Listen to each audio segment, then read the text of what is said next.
Buenas, buenas, buenas. Bienvenidos a Derecho a Fondo. Los vamos a estar acompañando hasta las 21 horas. Mi nombre es Gastón Esmulevisi. Junto a Julieta Tobal vamos a estar haciendo hoy un programón, ¿no, Juli? Sí, tenemos un programón de lujo, un entrevistado increíble. ¿Y de qué vamos a hablar?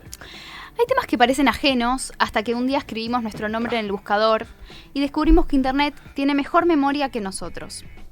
La privacidad en tiempos digitales ya no es solo un derecho. Es un campo de disputa entre la información pública, la libertad de expresión y el derecho al olvido. A lo largo de los años, los tribunales fueron trazando los límites de esa frontera. ¿Qué puede permanecer en la red? ¿Qué debe eliminarse? ¿Y quién decide sobre eso? Detrás de cada caso hay un debate profundo sobre la reputación, la identidad y la protección de los datos personales. Por lo que aparece cuando buscamos nuestro nombre puede marcar una vida. Influye en oportunidades laborales, en vínculos personales y hasta en cómo los demás nos perciben. En un mundo donde todo queda registrado y nada parece desaparecer, surge una pregunta clave. ¿Tenemos derecho a que cierta información deje de perseguirnos eternamente? Hoy en Derecho a Fondo vamos a hablar de eso, del derecho al olvido, de los buscadores online, de la protección de datos personales y de los fallos que abrieron camino en la Argentina. Nos acompaña un abogado referente en la materia que convirtió estos temas en jurisprudencia y debates que hoy definen los límites de nuestra identidad digital. Bienvenido a Derecho a Fondo. Enseguida arrancamos con la entrevista. Recuerden seguirnos en nuestras redes. Nos encuentran en el Instagram, @derechoafondoRUA, en X y en TikTok como Derecho a Fondo.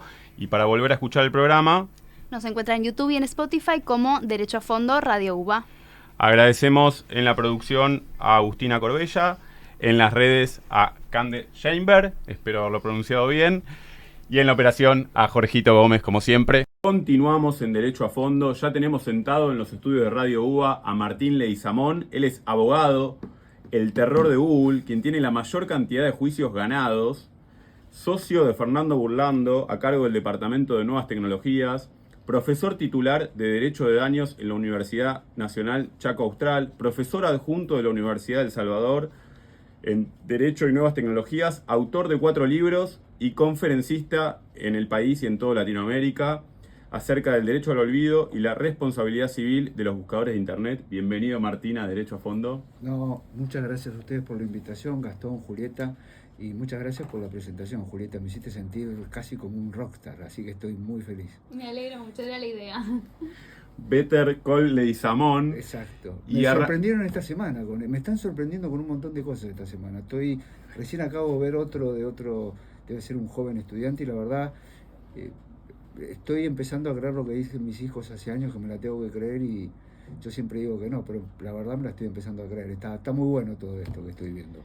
Y la pregunta es, si ahora pasara algo de lo cual nos vamos a arrepentir, ¿existe el derecho al olvido? ¿Qué es el derecho al olvido? Mirá, sí existe el derecho al olvido, nació con el caso Costeja en la Unión Europea en el año 2014, justamente cuando la Corte trató acá en Argentina la responsabilidad civil de los buscadores de Internet, que lo logré yo y es un hecho histórico, un fallo histórico.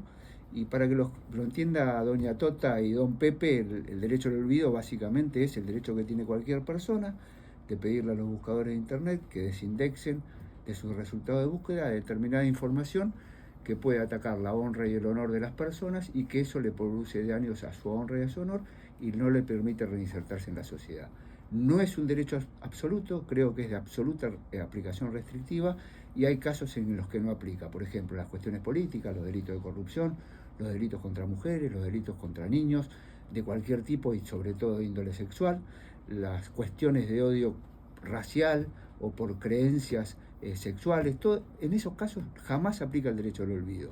¿Y quién lo debe decidir? A mi gusto personalmente, no como ocurre en la Unión Europea, lo debe decidir un magistrado. Es un magistrado quien está en mejores condiciones en cada caso concreto analizar si debe privar la libertad de expresión o el derecho al olvido. Básicamente es eso y sencillamente explicado.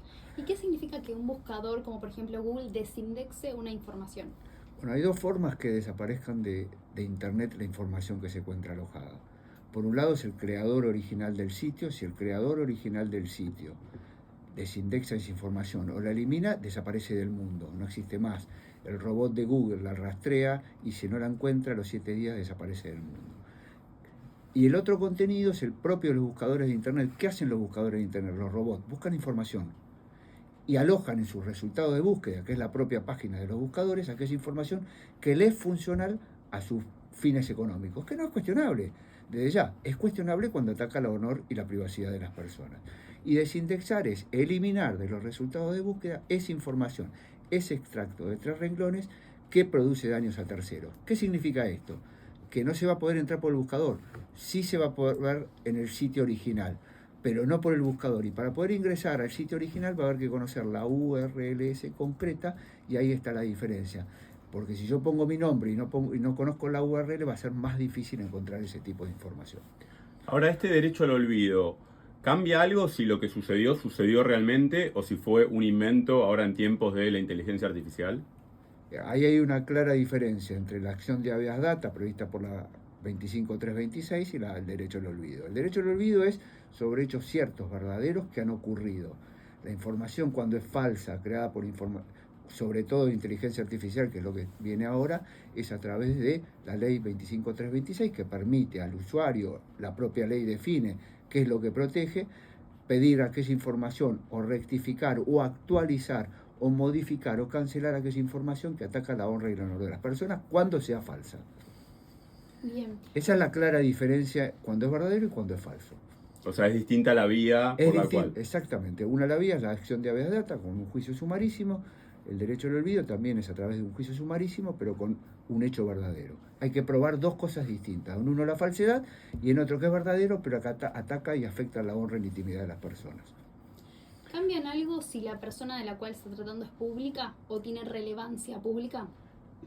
Bueno, para la Corte Suprema sí, lo dijo en el caso de Negri, que a mi gusto es un escándalo jurídico lo que dijo la Corte, porque en realidad mucha gente no sabe lo que estábamos planteando en el caso de Negri. Ustedes son muy jóvenes y no, por ahí no recuerdan el caso Coppola, lo escucharon hablar del caso Coppola. Nosotros lo que cuestionamos, había dos tipos de cuestiones. Por un lado, la información periodística del caso Coppola, que se ventilaba a la mañana en los tribunales de Dolores, y por la tarde se ventilaba en un programa famoso de televisión, el de Mauro Viale, donde había 5 mujeres, en las que estaba Natalia de Negri, Fernanda Villaverde, Samantha Farhat, la mamá, y que se peleaban entre ellas, se juraban las peores de la venganza, se tiraban de los pelos, se tiraban jarrones. Esto es 30 años atrás, y hombres atrás riéndose de esa situación. Hoy te pregunto a vos, Julieta, ¿vos pensás que este programa duraría mucho en el aire? No, hoy en día no. Y terminarían todos presos los que están en ese programa. Sí. Bueno, eso pasaba hace 30 años. Lo que nosotros cuestionábamos en este caso era un extracto de video de 1 minuto y medio donde pasaban todas estas peleas. O sea, y no siquiera pedíamos que se desindexe en forma total, sino que se impida ver ese extracto de video a través del nombre Natalia de Negri. Tanto en primera instancia como en segunda instancia, establecieron una fórmula muy interesante, que no se podía acceder a través de Natalia de Negri, Natalia Ruth de Negri o Natalia de Negri caso Coppola. ¿Qué significa esto? Que si cualquiera le gustaba ver eso porque es un sadomasoquista o le gusta ver a 5 mujeres peleándose, lo que me parece un bochorno escandaloso, ponía Diamante, Gerace, Maradona, Coppola, Slagel, Bernasconi, que era el juez que terminó preso por corrupto, y todo lo que se le ocurra, lo iban a poder ver. Ahora yo te pregunto, ¿afecta la libertad de expresión eso si lo podían seguir viendo? No, no la afecta. Entonces, a mí me parece bochornoso, y lo digo en mi libro y lo puedo decir, y hoy lo digo ya casi con 40 años de abogado, no me preocupan muchas cosas, porque la Corte terminó diciendo, aún ante la prueba que tenía en el expediente penal, que Natalia de Negri, con 19 años, que en esa época la mayoría de edad se adquiría a los 21, cosa que no tuvo en cuenta la Corte, había ido con su consentimiento a esos programas de televisión, cuando en el expediente penal estaba claramente demostrado que fue bajo extorsión, porque si no iba y no hacía lo que le decían los policías, le plantaban droga de vuelta para meterla presa. Esto no lo digo yo, está en el expediente. Pero lo más grave que dijo la Corte Suprema en ese fallo fue que ese extracto de video era un hecho de la cultura nacional, y que si se impedía el acceso se estaba violentando el acervo cultural de la nación. A mí me parece escandaloso, no lo puedo entender, por más que me lo quieran hacer entender, no lo van a entender. ¿Qué quiero decir con esto? La Corte, si bien en este caso, por ser un supuesto personaje público, porque no era un personaje público, era una chica de 19 años que estaba en el lugar equivocado, en el momento equivocado, no concedió el derecho al olvido, pero dejó la puerta abierta de par en par para aplicar el derecho al olvido en determinados casos o en casos específicos. Yo creo que en algunos casos de personas famosas sí debe aplicarse. Hay que analizar en cada caso concreto. Por eso yo soy muy concreto en esto y debe ser un juez quien debe analizar en qué caso corresponde y en qué caso no corresponde. Nadie mejor que un juez para analizar. Por ejemplo, yo te voy a... ¿Sabes cómo se resuelve en la Unión Europea a partir del año 2014 quién aplica o no el derecho al olvido? Bueno, por Costeja se creó un formulario que se llama para desindexar resultados de búsqueda de los buscadores de Internet. Entonces vos llenas un formulario. ¿Y quién mira este formulario? Un grupo de notables contratados por Google. Entonces ellos deciden qué información bajan y qué información no bajan. Ahora yo te pregunto, si lo decide un notable contratado por Google, ¿no afecta la libertad de expresión? Sí, ahora, si lo... sí. Claramente. Es más, se lo preguntó Lorenzetti en la audiencia, le dice, y se quedaron los abogados que no sabían qué contestarlo, claramente. Entonces, no hay que estar ni de un lado ni del otro, hay que ver cada caso concreto y ver si aplica. Y así son todos los fallos que he logrado a lo largo de 20 años. Cada caso concreto tiene su particularidad. Estamos conversando con Martín Leguizamón, él es especialista en nuevas tecnologías, estamos hablando del derecho al olvido.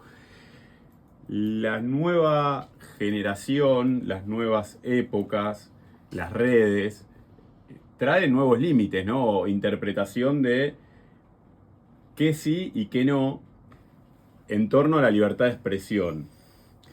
Y hoy en día también nos llegaron consultas acerca de fotos, videos en la vía pública, que son todas parte del mismo debate, ¿no? Por ahí a veces cuando está afectado el honor y demás, pero hoy en día cualquier influencer o demás por ahí hace un video en una conferencia, en la calle, y de pronto hay una persona que sale en el video casualmente, sin querer.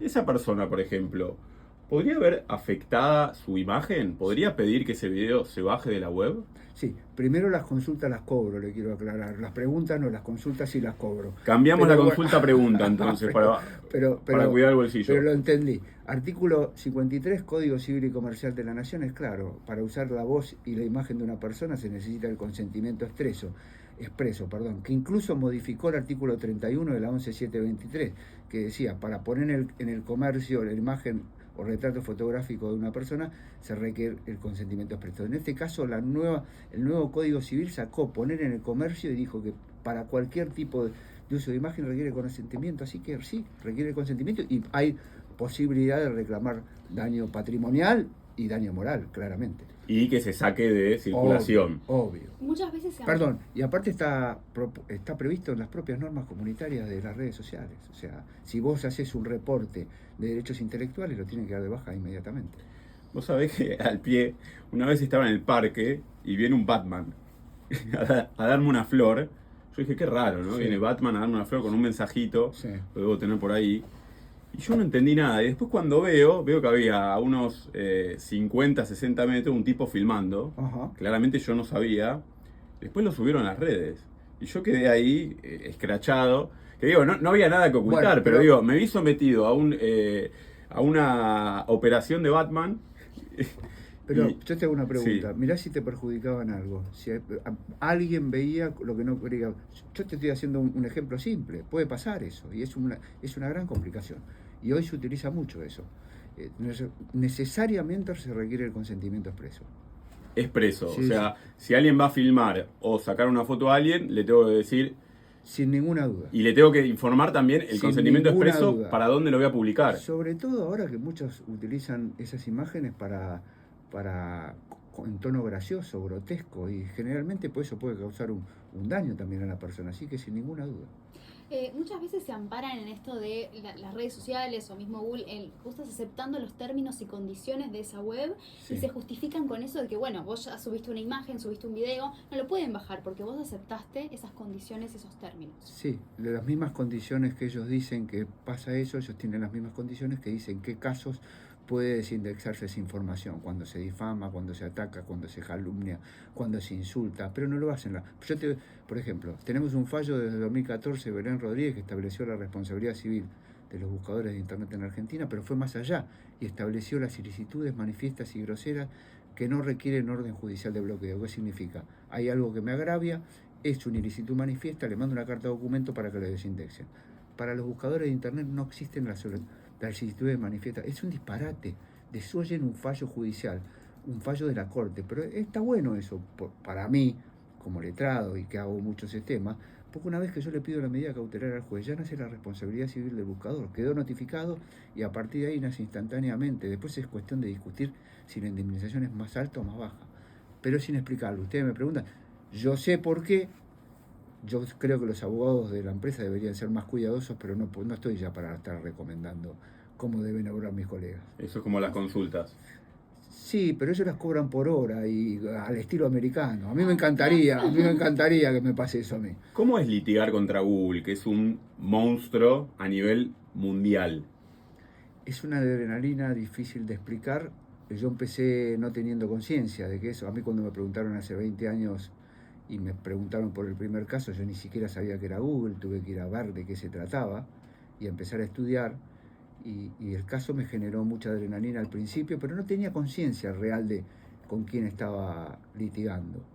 Y a lo largo de los años, y hoy me doy cuenta que litigué contra imperios económicos enormes que me hicieron todo para voltearme. Me denunciaron de falsificador de firmas, de falsificador de pruebas, me hacían todo lo imposible, me hicieron lobby para dar vuelta a las medidas cautelares. Estuve al borde de la quiebra financiera en el 2010 porque puse mucha plata de mi bolsillo. Todo lo que a ustedes se les pueda ocurrir. Perdón, plata de tu bolsillo a los fines de... Porque en ese momento trabajaba resultado, hoy no hay ninguna forma de que trabaje resultado. Okay. O sea, si no me pagás no hay forma de que arranque. Entonces, para explicar a la gente todos los trámites que tenías que hacer, a veces para resguardar prueba... Sí, ponía todo yo, escribanía todo yo, gasto de escribanía todo yo, hasta que llegó un momento que se me acabó la plata, no había... Pero es confianza en vos mismo, ¿no? Invertiste en que el resultado podía ser positivo. Mira, yo te voy a dar un ejemplo que lo repito siempre porque el actual ministro de Justicia de la Nación, que es muy amigo, hace 20 años, cuando un día estábamos tomando sol en Miami, y él leía, porque para mí es un genio, es el mejor ministro de Justicia que podemos tener en el país, pero le pasa el trapo a todos, y yo ahí entendí por qué el tipo era un genio, porque tenía una mochila amarilla y sacaba recortes y estudiaba. Yo mientras como un lagarto tomaba sol, el tipo leía, pero leía de derecho laboral, de derecho penal, él es especialista en derecho penal. Me pasaba recortes a mí para que lea de derecho civil. Y él en esa época me decía, no le puedes ganar jamás un juicio a Google, es imposible. No hay ninguna chance que le gane. Y hoy, mucho tiempo después soy el asesor de él, ad honorem y de onda, como dicen ahora, y él se dio cuenta que podía. ¿Y por qué? Porque yo estaba convencido, si el derecho de la vida real tenía su respaldo en el Código Civil anterior, tenía que haber un derecho para el código, para la realidad virtual, no podía ser que no. Lo que pasa es que había que explicarle a los jueces en ese momento. Vos pensás 20 años atrás, explicarle a un juez cómo funcionaba un buscador de internet. Era casi una misión apoteótica. Bueno, yo lo logré y hoy lo que me pasa es que cada fallo, ellos pudieron solucionar el tema mucho tiempo antes. Y hoy cada fallo que les logro me da una satisfacción. Tengo una anécdota muy que les va a divertir. Cuando salió el fallo de Belén Rodríguez, ellos festejaban. Y yo leía el fallo y digo, no entiendo por qué festejan, porque si se fijó la responsabilidad civil de los buscadores de Internet, o sea, lo único que hay que demostrar por la responsabilidad subjetiva es si actuaron con diligencia o no actuaron con diligencia. Si no actuaron con diligencia, nace la responsabilidad civil y la obligación de indemnizar. No era muy complicado. Entonces había que ver las 300 medidas cautelares, cuáles habían cumplido. Entonces yo pensaba, van a perder más juicios de los que van a ganar. Y el abogado de Google en ese momento, que a mí me dejó muy calentito, nobleza obliga, cuando yo les pregunté, me dice, los hechos son sagrados. Y hoy yo, después de 16 años, para 14, 11 años, supe esperar, supe tener paciencia, perseverancia y prudencia. Cada vez que le cobro un honorario le recuerdo que los hechos son sagrados. Tan sagrados que gracias a Belén Rodríguez le gané más de 100 juicios. Muy bien. Le salió cara el festejo. Le salió caro. Lo más difícil en su momento era probar el daño o ver esto de que se puede sacar del buscador eso que genera el daño, ¿sí? Probar el daño no era muy complicado porque el derecho al honor no requiere prueba específica. Podemos hacer una testimonial que diga que sufrió más o menos. Yo siempre tuve la suerte que los magistrados y sobre todo las magistradas, que siempre fueron muy contundentes en sus fallos, fueron duras, sobre todo la justicia civil, mucho más que la civil y comercial federal. Y sacaron fallos realmente increíbles que protegieron los derechos de la mujer. Yo soy un ultradefensor de los derechos del niño y de la mujer, que son las personas más vulnerables a las nuevas tecnologías. Y hay fallos que son, por ejemplo, yo un fallo que siempre recomiendo es el que dictó el voto de Marta Matera, que fue la que me acompañó después que renunció como camarista a la audiencia pública de Natalia de Negri. El fallo de Marta en el caso Crum contra Google, Crum contra Yahoo y otro, 152 fojas, es una obra maestra de lo que es todos estos temas explicados. Solo una mujer podía hacer esto, solo una mujer con una mente privilegiada como era la de Marta podía hacer esto. Y Marta después me acompañó, lamentablemente falleció, la extraño mucho, pero yo mucho de lo que hago hoy es en memoria de Marta, que era una genia y entendió desde el primer momento y defendía los derechos de la mujer y de los niños como nadie en estos casos. Está bueno entender, para hacer esto, digamos, un juicio a Google, ¿cómo era tu formación en cuanto a informática? Cero. Cero. Cero. Menos cero.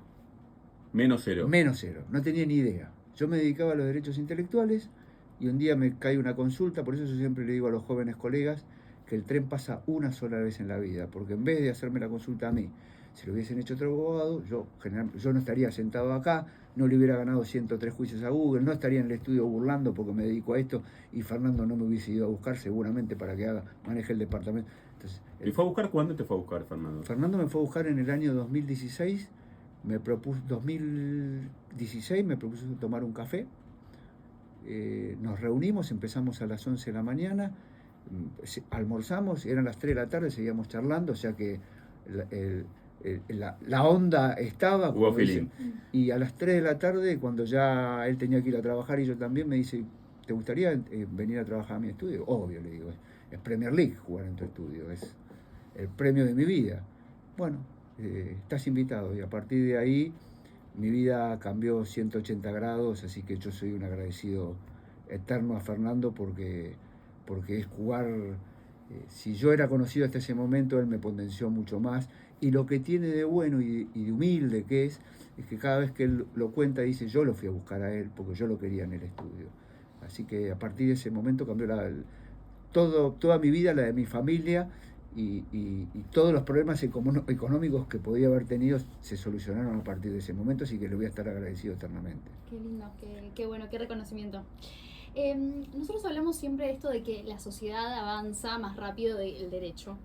Y en la tecnología y en todo lo que es inteligencia artificial, algoritmos, y bueno, por supuesto que vos estás familiarizado con esto, avanza aún más rápido. Decimos, si el derecho tardó tanto en regularizar todo lo que es papel, ahora con la tecnología entendemos que el desafío es mayor.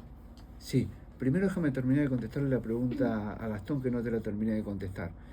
Yo sabía cero de tecnología, pero me dediqué a estudiar. Cuando nos recibimos en la facultad nos dan un rollito que lo ponemos abajo del brazo, nos tiran huevos, festejamos, nos mamamos a la noche con nuestros familiares, pero al otro día empieza, ¿y ahora qué? Y a mí siempre me gustaron los desafíos. Aclaro que hice de todo, choque de costado, choque de atrás, desalojo por falta de pago, cobro de alquiler, o sea, hice todo, como hacemos todos. Perdí juicio, porque el abogado que dice que ganó todos los juicios es un mentiroso. Se gana, se pierde y se empata. Y yo siempre digo que de las derrotas es de donde más se aprende. Y si no aprendes de las derrotas es un salame, porque es de donde más se aprende. Y ahí empecé a estudiar, a perfeccionarme, me empezó a gustar litigar contra las empresas tecnológicas, me genera una adrenalina, porque yo sé que cada vez que me ven con un tema nuevo, y ahora estoy pensando temas de inteligencia artificial, se agarran la cabeza, porque dices, ¿qué nos va a hacer Leguizamón ahora? Bueno, Leguizamón tiene cuerda para rato y tiene ganas de hacerle mucho daño, porque me divierte esto, me divierte litigar contra las empresas poderosas que se creen todopoderosas y que se creen que pueden contra todo. Y yo, que soy un simple abogado artesanal, pero con alguna pizca de cerebro, me gusta hacerle maldades. Y así me perfeccioné, estudié y me sigo perfeccionando. A pesar de que ya tengo edad jubilatoria, me podría jubilar, pero me encanta. Respecto a tu pregunta, Julieta, yo soy un convencido que es verdad que el derecho siempre corre atrás de la tecnología. Mientras nosotros estamos hablando, la tecnología va avanzando. Pero ¿sabés qué? yo creo que es indispensable, y como lo piensa el ministro de Justicia de la Nación, lo vuelvo a reiterar porque yo lo admiro a Mariano, es necesario crear marcos legales adecuados, como ocurre en la Unión Europea, para poner las reglas claras a las empresas tecnológicas y a los pobres usuarios o damnificados de las grandes empresas tecnológicas. Entonces, si vos tenés reglas claras, sabés cómo tenés que obrar. En la Unión Europea, ¿por qué no se afecta tanto la honra y el honor de las personas? Porque si la vulneran, les ponen multas multimillonarias por día, 3 millones de dólares por día, 5 millones de dólares por día. Vos me decís si afecta a las grandes empresas tecnológicas, no les mueve la aguja. Pero, si se les juntan multas, sí les mueve la aguja. Entonces, me parece que ahí está el quid de la cuestión. Yo la multa la más alta que logré son 4 millones de pesos. Se mueren de risa las empresas tecnológicas. Es costo-beneficio. Prefieren pagar la multa, pero seguir perjudicando a las personas y sobre todo a las famosas, porque les genera mayor tráfico de usuarios e ingresos económicos. ¿Y qué reforma o qué crees que es necesario ahora para regularizar esta situación? Por empezar, la ley de datos personales. La ley de datos personales es anacrónica, la multa más alta, y siempre hablamos de datos personales, porque todo esto es datos personales. Nosotros somos hámster de las empresas tecnológicas, o sea, yo a la noche me siento que duermo en una jaulita y corro así alrededor de una jaulita redonda. Ellos, cuando nos dan más aplicaciones, porque necesitan saber mucho más de cada uno de nosotros. Creo que primero la ley de datos personales, la 25326, y después crear los marcos legales, ley contra el odio y violencia en redes sociales, ley de responsabilidad de los buscadores de Internet, ley sobre inteligencia artificial, marcos legales. Y la gente se horroriza porque dice eso atenta con la libertad de expresión. No, de ninguna forma. Crea la protección para las personas más vulnerables y no afecta a la libertad. Ese es el caballito. Mira, había 2 caballitos de batalla de las grandes empresas. Primero, que son una herramienta neutra. A esta altura del partido nadie cree que el buscador o el algoritmo es una herramienta neutra. De todas formas, el propio abogado de Google, contratado por Google, al que le pagan millones hace años, en la audiencia pública de Negri dijo que Google no era una herramienta neutra. Yo no sé cómo sigue siendo abogado, yo ya la verdad, que no era una herramienta neutra, que Google ponía lo que quería de acuerdo a sus intereses económicos, que no era lo mismo que lo que se veía en Estados Unidos que lo que se veía en Argentina. Esto lo dijo el abogado de Google en la Corte Suprema. O sea, no hay forma, o sea, no es neutro. Y el otro caballito de batalla es la libertad de expresión. Está bien, me parece correcto, pero la libertad de expresión no es un derecho absoluto. Cuando afecta a derechos personalísimos hay que poner en la balanza qué es más importante que lo otro. Está bueno esto que planteaba Juli respecto a los algoritmos. Es increíble, nos cuesta a nosotros que somos jóvenes, mis padres ni hablar, que de repente estaban viendo un armario para no sé qué y te empieza a aparecer, te agarra el algoritmo y dele. Y ¿Vos crees que eso no viola la privacidad? Yo creo que sí. No es que te está escuchando un hombrecito, pero hay un algoritmo que escucha palabras claves y de acuerdo a esa palabra clave, a mí me pasa todo el tiempo. Es más, en mi familia dicen a vos te escuchan más que a los demás, porque cualquier cosa que yo diga aparece en el celular y no aparece en el celular de mi familia. Ya hicimos la prueba y es muy loco. Pero eso es afectar la privacidad, porque así como te mandan un mueble, una playa o un hotel, te están escuchando otras charlas. Y no es sencillo ese tema, no es menor. ¿Y qué hacemos?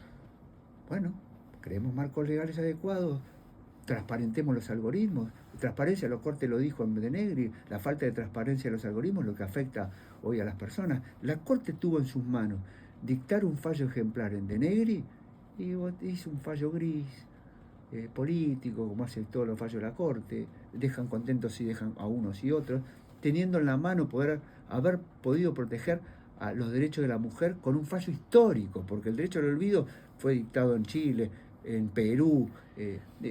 No es irrazonable pensar que debía prosperar. De hecho, había un fallo ya firme, el de Pompilio, la familia Pompilio. Se aplicó el derecho al olvido en el 2022 y está firme, consentido por Google, dictado por la Sala Segunda de la Cámara Civil y Comercial Federal. O sea, ya tenemos un antecedente que está firme en la Argentina. Si uno quisiera ser mal pensado, ¿podría interpretarse que hay un lobby de las grandes empresas en este tipo de fallos? No sos mal pensado, es eso. El poder del lobby de las grandes empresas tecnológicas es muy... Mirá, yo no te puedo contar, yo me enteré del fallo de Negri, ¿sabes cuándo? 10 días antes de que salga como salía. ¿A vos te parece razonable? Y me enteré por un periodista que soy abogado. No te puedo contar cómo, pero yo ya sabía el contenido del fallo de 10 días antes. ¿A usted les parece serio eso? No. En un país... Bueno, en Estados Unidos, ¿qué pasa? Terminan todos presos. Argentina vale todo, siga, como hacen los referees. Es más, tengo un chat de un integrante del Superior Tribunal de la Nación adelantando un día antes cuándo salía el fallo. No te voy a decir a quién se lo mandaron, por qué se lo mandaron, pero está. Lo tengo guardado en mi celular. O sea, suceden esas cosas. Quien tiene un interés... ¿Vos crees que no? Y yo tengo la sospecha, no tengo ninguna Yo no prueba. tengo ninguna sospecha. Ninguna. De hecho, te doy un ejemplo claro. Vos me preguntás, uno de los integrantes de la Corte, Rosenkrantz, se tendría que haber excusado. Yo lo recusé con causa. Es el integrante o el creador fundador de la Asociación por los Derechos Civiles. Asociación que se presentó en Belén Rodríguez y otros expedientes como amicus curiae, amigos del tribunal. Y cuando se presentó por amicus curiae, informó dentro de los requisitos que recibían aportes de Google para perfeccionamiento de sus integrantes en Estados Unidos y en Washington. O sea, había un interés concreto con... ¿No se tendría que haber excusado de entender en expedientes de Google? No pasó. Entonces, no te lo estoy diciendo, están los hechos, están los papeles. O sea, él se tendría que haber excusado automáticamente, no, como se excusó en otros expedientes, Pharmacity, otros expedientes, no lo hizo en este caso. Y es un bochorno.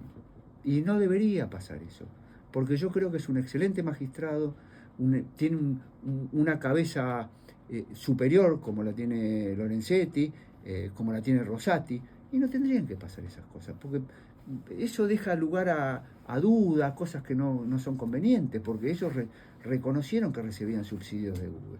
De hecho, hace años todos los jueces viajaban a Washington subsidiados por Google, y eso hay un expediente, hubo una denuncia penal que ellos hizo. No son inventos, son cosas que pasaron. Y que por ahí no se conocen o no tienen visibilidad. Exactamente. ¿No? Bueno, por eso es tan necesario también para proteger al usuario y lo que estábamos hablando. Pero es lo que te estoy diciendo. Sí. No te estoy respondiendo todas Sí. tus preguntas. ¿Vos crees que fue fácil todo lo que logré en 20 años de laburo con todo esto que te estoy contando? Fue una lucha titánica. Era este cuerpito solo contra 100 abogados de un lado y 40 abogados del otro. Mira, tengo una anécdota muy divertida una vez. Una vez volví antes de entrar al estudio Burlando, mi estudio fue muy artesanal, familia. La única que no me ayudó fue mi hija Manuela, que es arquitecta. Después los otros 4 me ayudaron. Me iban a tribunales, cuando iban a tribunales, que era un bodrio ir a tribunales. Y un día volvíamos con Clarita, que es mi tercera hija mujer, en el auto, cansados después de patear toda la mañana a tribunales y nota y qué sé yo, y me dice, papá, ¿vos te pusiste a pensar alguna vez si Larry Page se llega a enterar que el gran equipo de abogados sos vos y yo? El tipo se corta la vena, me dice, porque debe creer que vos andás en auto blindado, que te siguen los custodios corriéndote por la calle, porque con todo el barullo que les... Y así es. Un simple abogado artesanal le generó todo esto a lo largo de los años. Por eso a mí me causa mucha satisfacción este presente. Todo esto me genera una... Y aparte es un gran ejemplo para los futuros colegas, los chicos que están en la facultad y dicen, uy, ¿tendré laburo el día de mañana? Mirá, yo nunca pensé que me iba a pasar esto. Y me pasó el tren y me agarré fuerte y nunca me solté. Y estudié, perfeccioné, miré con las derrotas dónde me podía perfeccionar y dónde podía potenciarme. Y esto le puede pasar a cualquiera. Queríamos preguntarte cómo es el caso del anonimato. O sea, hoy en día sabemos que en las redes sucede mucho de que cualquier persona se disfraza con un nombre falso, con una cara falsa, Sí. y puede atacar, comentar y perjudicar a otro. En todos estos casos, la verdad es que uno queda bastante desprotegido. ¿Cómo se actúa en esos casos? Es un gran problema, sobre todo en las redes sociales, que hoy en las redes sociales los perfiles a veces no están identificados, y creo que si la red social no identifica ese perfil, porque sabe, cuando vos creas un perfil tenés que dar un mail, que puede ser falso, pero está la IP de donde fue conectado o fue peticionado ese perfil. Si la red social no te da la IP de conexión, que yo lo he logrado en muchos casos, nace la responsabilidad civil también de la red social, claramente. Si está identificado o no, creo que el único responsable es el perfil, porque está identificado y es como si lo hiciera una persona identificable. Ahora, cuando no está identificado, creo que la responsabilidad es solidaria entre la red social y el perfil falso, porque es la plataforma, el dueño de la red social le da la plataforma al anónimo cobarde para poder injuriar, difamar a terceros escondido atrás de un perfil. Ese es mi pensamiento claro y lo pienso hace 20 años. Yo creo que la responsabilidad de todos es objetiva, sin ninguna duda, teoría del riesgo. 1722, 1757, 1758 del Código Civil, clarísimo. O sea, estás en contra del anonimato. Totalmente. A ver, el anonimato bien usado no me molesta. El anonimato para desprestigiar, difamar y atacar sí me molesta muchísimo. Pero sí, en esos casos hay que ser muy riguroso, extremadamente riguroso. Porque ahí puede también estar en crisis la libertad de expresión, ¿no? Digo, por ahí hay alguien que no quiere poner su nombre. Digo, es un debate abierto que no sé si hay una respuesta correcta. Claramente el límite está trazado acá, que cuando hay una afectación de un tercero Sí. con ánimo de dañar, bueno, eso no hay que permitirlo. Pero la libertad de expresión no es absoluta, tiene responsabilidades ulteriores. Esto, claro, vos podés decir cualquier cosa. O sea, yo puedo venir acá, libremente decir cualquier cosa. Después me tengo que bancar las consecuencias. Y eso tiene que pasar también en las redes sociales. Por eso creo que el anonimato es perjudicial. Pero aparte el anonimato crea falsas noticias, falsa información, se difunde información que no es cierta. Hoy estamos todos acostumbrados a ver información que no es cierta. Entonces eso yo es más, te la revierto. Yo creo que eso ataca la libertad de expresión, porque la libertad de expresión es otra cosa. Ataca a los medios, pone en peligro el debate republicano y democrático. Me parece que por ahí hay que ser muy serios con ese tema. ¿Y crees que hay algún tipo de forma de controlar, o sea, algo más preventivo? No, controlar a mí no me gusta. Esa palabra a mí me genera escozor. Yo no soy partidario de controlar, creo que no. Si bien lo podrían hacer, ellos dicen que no. Pero mira, te voy a dar el ejemplo más fácil de todo y lo vas a entender rápidamente. ¿Te acordás en la pandemia cuando Google hizo un panel de conocimiento con la ex vicepresidenta de la Nación, que la trató de chorra de la Nación? Y hasta ese momento no había ningún tipo de sentencia firme que así lo declare, ni ninguna sentencia que declare. ¿Cómo eso. fue eso? Recordemos. Apareció un panel de conocimiento aparece en el costado de los resultados de búsqueda, y decía la cara de la ex vicepresidenta, de Cristina, y abajo decía chorra de la República. Yo te pregunto, ¿se acuerdan cuánto tardó eso de Google en desindexarlo de los resultados de búsqueda? 4 horas. No le llegó ni una carta de documento, ni un mail, ni nada por el estilo. ¿Qué pasó? Cuando se dieron cuenta que habían cometido una macana, que incluso era una afrenta para el país, porque hasta ese momento no había ninguna sentencia que lo declarara de esa forma, lo desindexaron. Y eso te demuestra que lo pueden hacer fácilmente. Es un clic. Yo te puedo dar 1000 ejemplos de clientes. Yo soy abogado de 2 médicos cirujanos que sufrieron durante 4 años que le mientan, que digan tenían caso de mala praxis, le arruinaron la vida. Uno se enfermó de cáncer, el otro estuvo al borde de la quiebra económica, 4 años, hasta que logré la sentencia firme. Sereni, Fabián Tuizú Galvez. Dos médicos que estuvieron devastados. Cuando logré la sentencia firme, ¿sabes cuánto tardó Google en desindexar esa información? Menos de medio día. No lo pudo hacer 4 años después.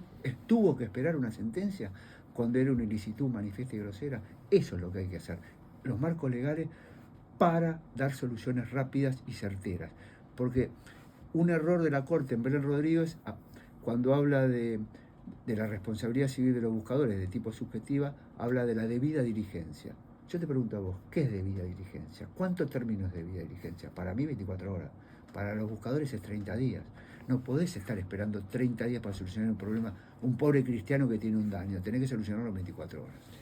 Lo que sucede también a veces respecto de las fake news es que quizás hay comunicadores, divulgadores, influencers que repostean una noticia pensando que es verdadera, pero que por ahí fue esto, ¿no? Se retroalimentó del anonimato, fue escalando, entonces hay como una cuestión de, bueno, si ya salió en todos lados, debe ser verdad, ¿no? Salió en la tele, debe ser verdad.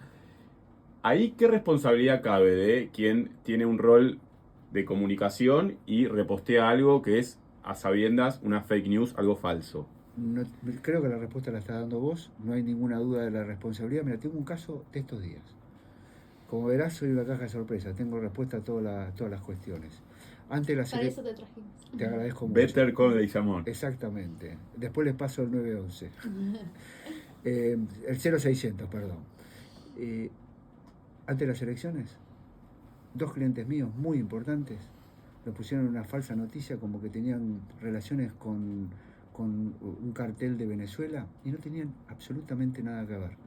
A las 2 horas que esa información estaba en 2 sitios, que uno se desindexó, les empezaron a llegar WhatsApp pidiéndoles $100.000 en un caso y $300.000 en ese caso. ¿Para qué habían creado esa falsa noticia?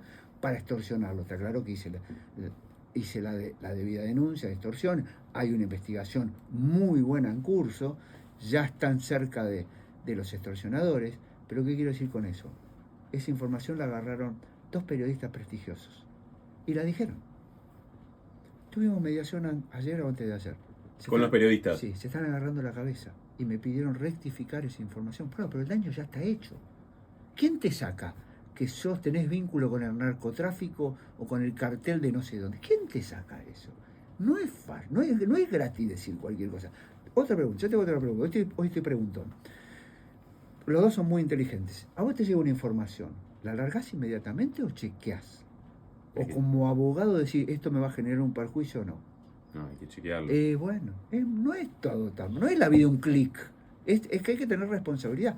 Entonces, vos bancatela. Vos podés decir cualquier cosa, pero después vienen las responsabilidades ulteriores. Igual ahí hay un tema, porque a veces dicen, bueno, como está diciendo tal sitio de información, citando la fuente, sí. ahí se desligan. Pero la real malicia es otra cosa, porque vos, si a sabiendas de la falsedad, no obstante eso, divulgás la información, estás en un problema. Y mucho más en estos casos que son falsos, y ellos creyeron que era una campaña antes de las elecciones, en realidad era un acto extorsivo.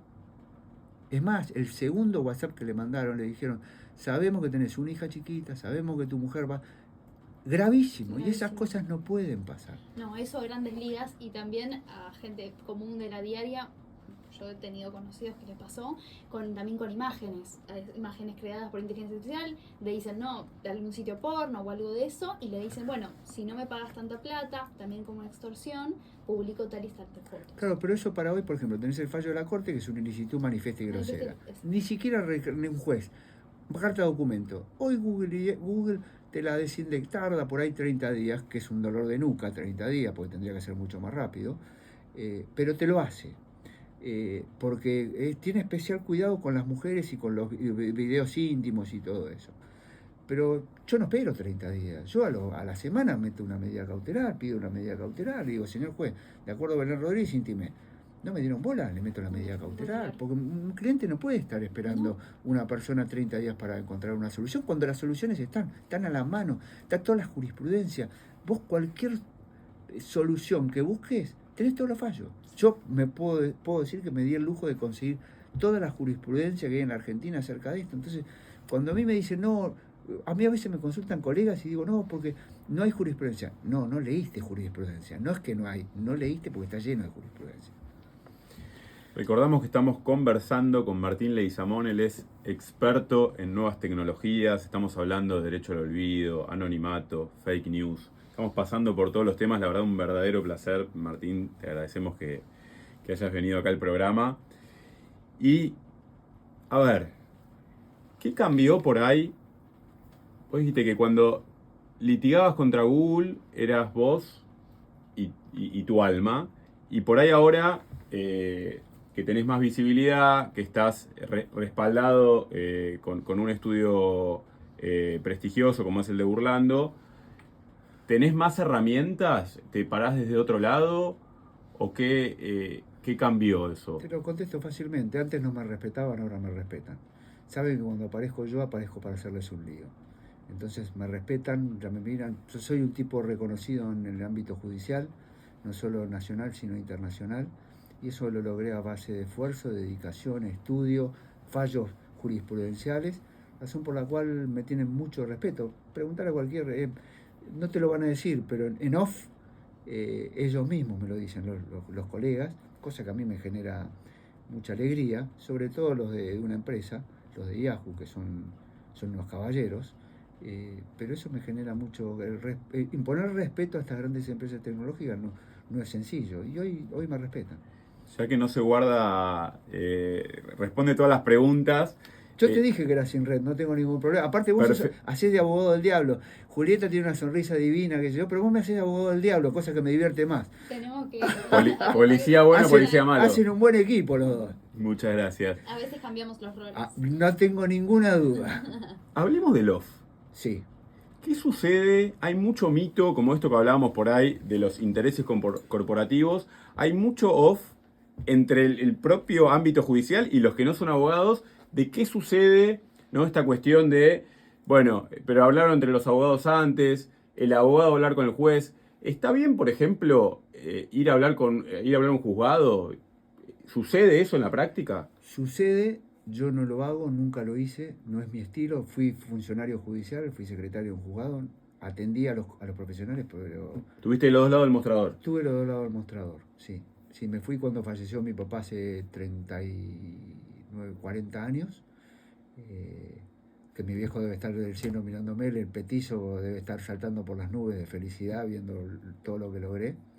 Y yo atendía a los colegas. Yo una sola vez fui a ver un juez, en estos casos fue cuando el primer caso, porque necesitaba explicarle a un juez de qué se trataba la medida cautelar que estaba pidiendo, porque era innovadora. Y yo creí que no me iba a atender el juez, y me atendió. Y desde la mesa de entradas hasta su despacho iba pensando, ¿de qué le hablo al tipo este? Y siempre cuento a mis alumnos, o cuando doy las charlas y las conferencias, que era como una charla entre Chita y Tarzán. Yo era Chita y el tipo era Tarzán.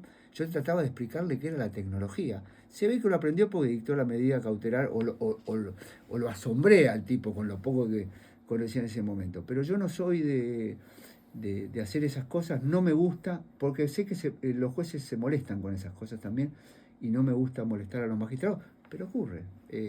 Muchas veces los casos no se ganan de 7:30 a 13:30, se ganan de 13:45 en adelante. Entonces, vos te reís porque sabés que pasa eso.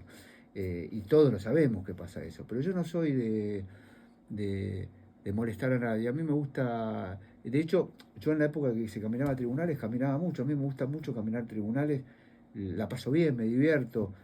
Ya no se camina más tribunales, es una época. Si voy al Petit Colón, perdón, dije una marca, tomé café porque los conozco a todos y tengo mi mesa ahí. Pero Podrían auspiciar el programa. Claro. pues le podríamos pedir, sí, sin ninguna. Pero no es mi práctica. Sé que ellos lo hacían, y sé que lo hacían porque llevaban jueces a Washington a darles clases. Entonces, y los llevaban a Puerto Madero en ómnibus. Yo tengo un video donde ahí se estacionó en Talcahuano y Tucumán, y en naranja escolar, y subían los jueces y los secretarios uno atrás de otro, y el ómnibus paró en Google y se bajaron en Google y les regalaron viromes y todas esas cosas, y se les fueron a dar una clase. Entonces, si a vos te parece eso correcto, a mí me parece un escándalo. O sea, yo si fuera... Esto pasó hace 18 años, está denunciado, me causó un montón de disgustos, porque me archivaron las denuncias, como era obvio. El espíritu del cuerpo era obvio que iba a pasar eso, pero no debería pasar. Vos me decís, y pasó. Por eso pensá en todo lo que luché en 20 años con todas estas cuestiones. No, sí, un camino impresionante. A veces pasa un Los poco dejo callados a veces. Sí, nos quedamos pensando un poco. Este es un programa para reflexionar. Y aprender, que de eso se trata. A veces pasa, y nosotros lo conversamos con otros colegas, de que a veces es complicado denunciar a los magistrados porque dice, bueno, me van a ir en contra, no me va a convenir para el juicio, sé que me van a caer muchos expedientes en este juzgado. Pasa eso. ¿Y cómo superaste en ese momento esa barrera y decir... Y fue un dolor de cabeza, estuve casi 10 noches sin dormir. Yo denuncié a 4 camaristas federales, lo que no es menor. Tuve que tomar la determinación en el peor momento de mi vida, 2010, que no fue fácil. Estaba separado incluso de mi mujer, después nos amigamos y hoy somos absolutamente felices y comemos perdices, como dice... Eso vale más que ganarle a Google. Olvídate. Pero me pasó porque yo estaba trastornado en esa época. Me daban vueltas las medidas cautelares, pasaban estas cosas, y no era un momento normal. Pero bueno, tuve que tomar la decisión, lo hice sabiendo muy bien cuáles eran los riesgos, y los asumí los riesgos, claro que los asumí. Después terminé solucionando todos los temas porque entendí que no era conveniente, y el tiempo, ¿sabés qué me pasó? Mirá lo que me pasó no voy a dar el nombre de la magistrada porque no viene al caso, pero yo la admiro mucho, es una de las mujeres que más sabe de derecho en la Argentina, y después a ella le tocó acompañarme con Marta Matera en la audiencia pública de Negri, que yo creí que no iba a venir, y aceptó. Y para mí fue un honor. A ver, yo sabía que ese día me podían hacer 3.000 preguntas los ministros de la Corte, que les iba a contestar todas. Y sabía que si tenía algún desliz tenía a Messi y a Maradona en versión femenina atrás mía.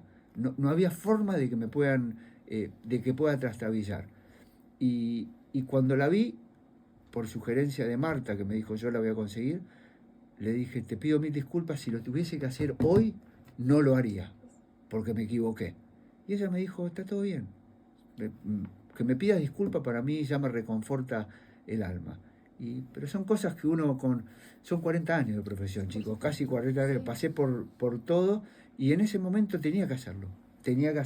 No tenía otra alternativa y me costó. Pero por suerte tuve una mujer y 5 hijos geniales que me bancaron en todas mis decisiones, que se bancaron todo lo que tuve que hacer. Por ejemplo, yo voy a contar algo que nunca conté, o nunca cuento, porque me daba vergüenza en ese momento. Yo, para poder resurgir, tuve que vender mi casa. Fue la decisión más difícil de mi vida. Y sin embargo, mis hijos y mi mujer me bancaron en todas. Y hoy, que la vida me cambió y estoy muy contento, es todo para ellos, porque ellos me bancaron en los momentos difíciles, cuando yo golpeaba puertas y de adentro me decían no hay nadie. Qué difícil, qué decisión difícil y qué bueno que te acompañaron, estuvieron a la altura. Nos vamos quedando sin tiempo, Martín. ¿Ya pasó? Qué bueno. Pasó volando. Nos pasa, cuando hay buenas entrevistas, sucede eso. Queremos preguntarte, cortito, Sí. respecto del uso de la inteligencia artificial Sí. en los escritos judiciales y, por qué no, en las sentencias. Yo creo que la herramienta, la inteligencia artificial es solo una herramienta. La mente y el cerebro de un abogado es irreemplazable y genera muchos problemas. Podés usarla para crear un escrito, pero no lo recomiendo. De hecho, están saliendo un montón de fallos que los critican por el uso indiscriminado de la inteligencia artificial. Así que hay que utilizarla solo como herramienta, nada más que como eso. Con responsabilidad. Exacto. Bueno, se nos termina el programa. Te dejamos las palabras finales para que te puedas despedir de nuestra audiencia. No, bueno, yo les agradezco a ustedes, Julieta, Gastón, la pasé realmente bárbaro, fue una entrevista lindísima. Y a los que nos están escuchando, lo único que les digo es que crean siempre en ustedes, que laburen, que estudien, que actúen con perseverancia, prudencia y paciencia como tuve yo, tuve 20 años de paciencia, que los resultados siempre llegan y cuando llegan esos resultados, aunque se demoren, como me pasó a mí, que yo ya con el pelo blanco los estoy disfrutando, siempre llegan porque el derecho siempre triunfa. Les mando un abrazo grande a todos y gracias por escucharme. Martín Leizamón lo tuvimos en Derecho a Fondo, abogado, especialista en tecnología, el terror de Google. Un placer enorme. Y nosotros nos vamos despidiendo. Se nos pasó de largo el programa. Sí, volando. La verdad que estuvo increíble. Aprendimos un montón. Siempre es la idea de este programa, llevarnos algo. Les recordamos que nos sigan en nuestras redes sociales, el Instagram, @derechoafondoRUA, nos encuentran en X y en TikTok como Derecho a Fondo. Y para volver a escuchar el programa, nos encuentran en YouTube y en Spotify como Derecho a Fondo Radio UBA. Agradecemos en la operación al gran Jorge Gómez, en la producción Agustina Corbela, en las redes a Candela Steinberg. Mi nombre es Gastón Esmulevisi. El mío Julieta Tobal. Nos reencontramos la semana que viene para seguir disfrutando de más Derecho a Fondo.